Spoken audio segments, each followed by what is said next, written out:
जय श्री सीताराम दर्शकों, मैं पंडित सुधीर शुक्ला रुद्रा एस्ट्रो से।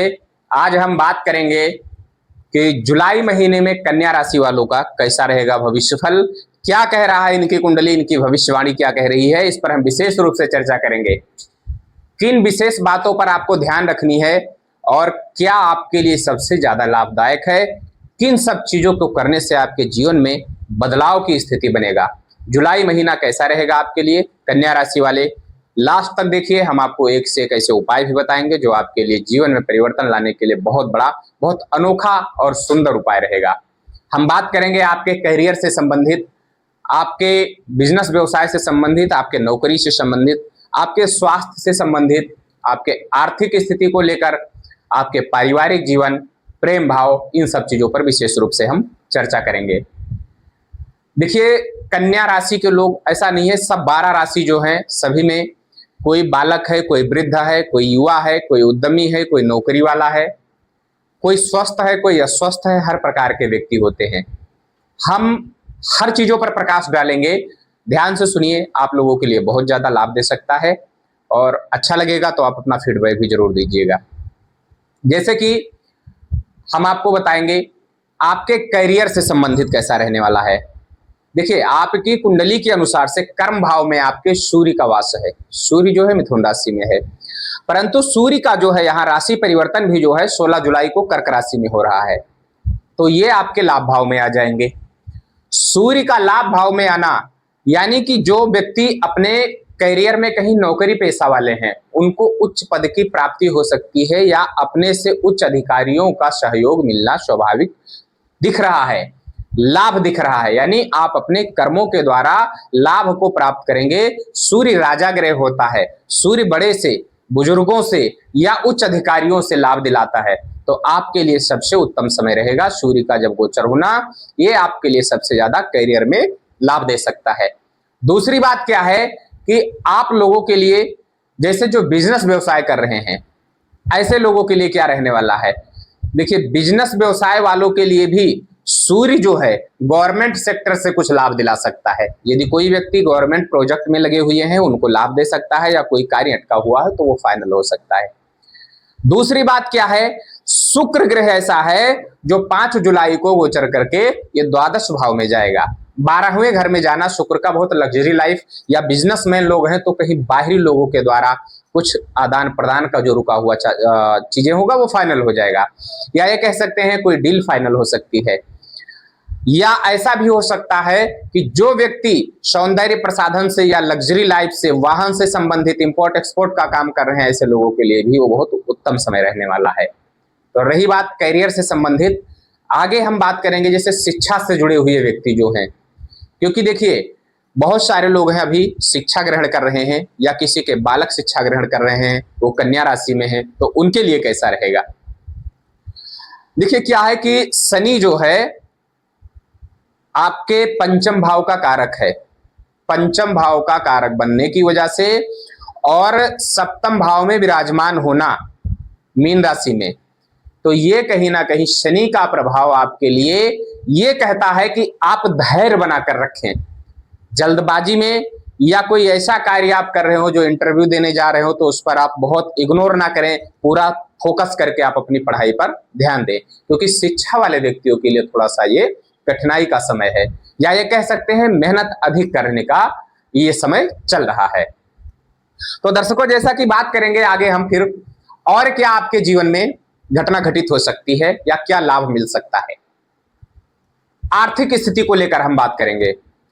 देखिए, आपके धन भाव का कारक शुक्र है, शुक्र जो है आपके लाभ भाव में विराजमान है। आपका प्रथम सप्ताह जो रहेगा ये सबसे ज्यादा लाभ दे सकता है। यदि कोई कार्य कर रहे हैं प्रथम सप्ताह में आपको उसका लाभ मिलना है तो उस पर पूरा फोकस करें, वो लाभ आपको प्राप्त होगा।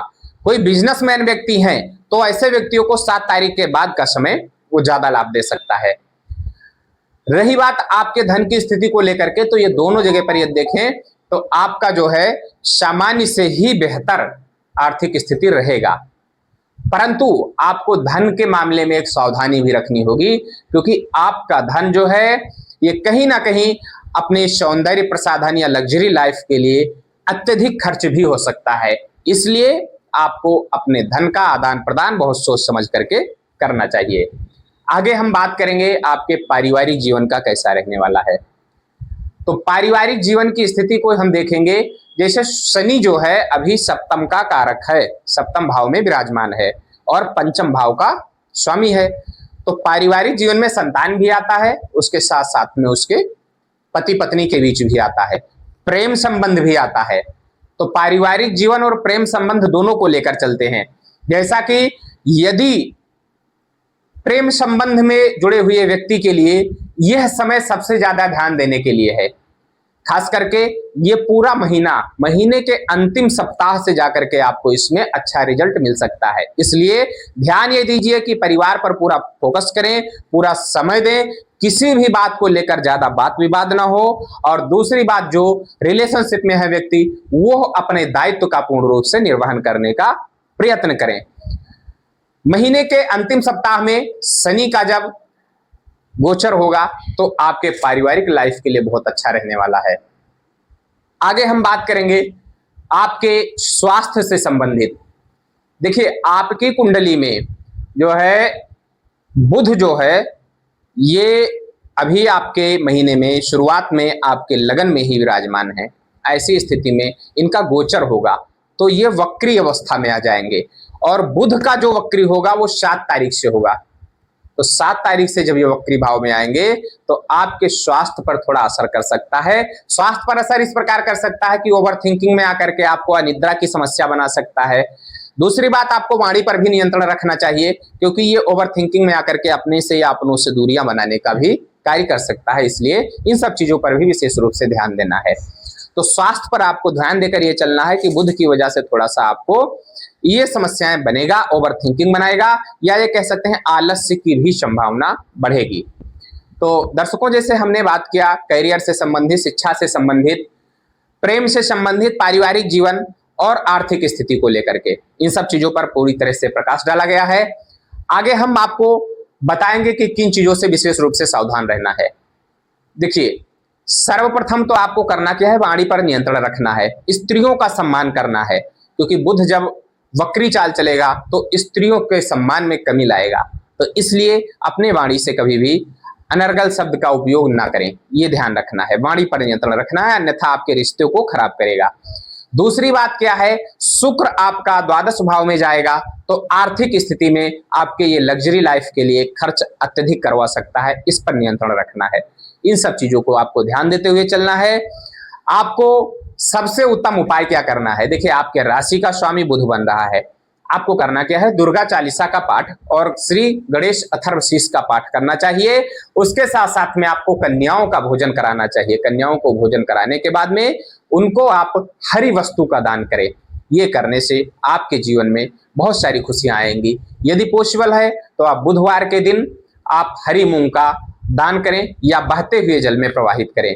ये सारे कार्य करने से आपके जीवन में बहुत खुशी आएगी, भगवान की कृपा बनेगी और नित्य प्रति आप आगे बढ़ेंगे। तो दर्शकों, आज के लिए आपके राशि के लिए इतना ही। हम फिर आपसे मिलेंगे अगली राशि के साथ। तब तक के लिए अपना बहुत ख्याल रखें। दीजिए आज्ञा। जय श्री सीताराम।